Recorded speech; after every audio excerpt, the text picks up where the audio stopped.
Well, now we go on to the investigation side of things into that derailed Norfolk Southern train, and specifically the overheated axle that's been identified as the center of it all. Yeah, 3 News investigator Marissa Sines joining us now. Marissa, what's the latest on this front? What do we know now?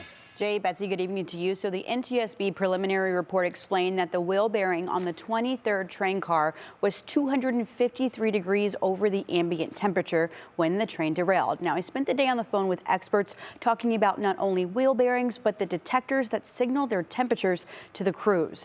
An expert I spoke with says every single axle is inspected by someone. A train doesn't go anywhere without it. Now, the lifespan of these wheel axles varies. I'm told that they're just like car tires. They're swapped when needed. Experts say the biggest indicator of an issue is when there is lubricant on the wheel. These wheels are sealed, never touched, and lubricant is a sign of a problem. Now, we've seen the video of the train's wheels sparking on the tracks. The NTSB says it's investigating that video and looking for any other video along the train's route as well.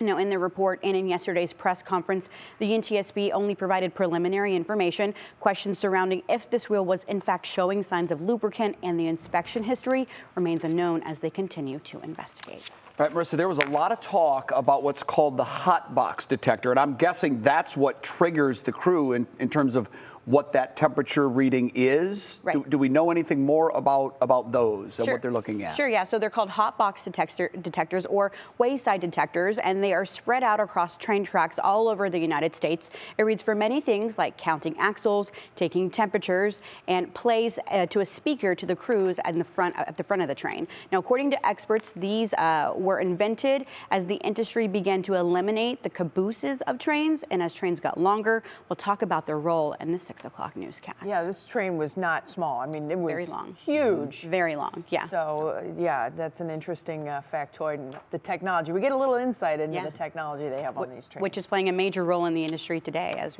we've seen over the last few decades. Right. So Thanks, Marissa. Sure, you're welcome.